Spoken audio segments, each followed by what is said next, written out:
Work can mean many things to many people. Easy, unfortunately, never seems to be on my daily to-do list. My day starts like anybody else's. Good weather, good intentions, and just a dash of hope. Maybe today the staff won't go sick. Maybe today the headmasters will understand. Or maybe. Well, enough of that. First I have to get to my appointments.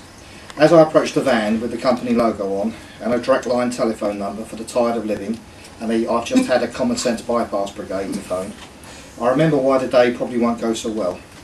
If I drive too fast, they phone. If I drive too slow, they phone. If, as one of my colleagues is prone to do, I phone whilst driving, they froth at the mouth and phone.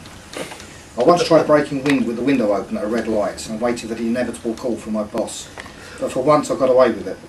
Either that or John was too embarrassed to ask if it was true. Anyway, I make it to my first appointment without upsetting anyone. Maybe changing the phone number to 0800 fuck you did the trick. My first customer wants to know what I intend to do about all the leaves falling from the trees onto the playground.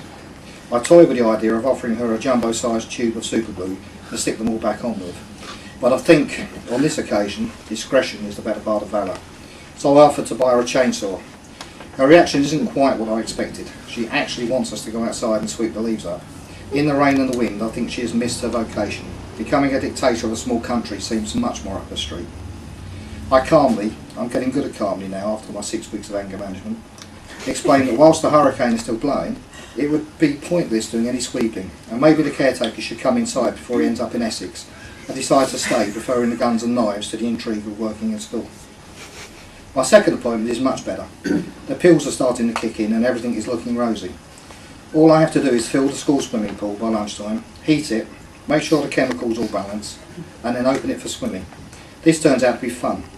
Not knowing the layout of the water system, I accidentally drain all the water from the toilets, the heating system and the storage tank on the roof. Being in the basement of the school, I don't actually see any of this, and happily complete my task.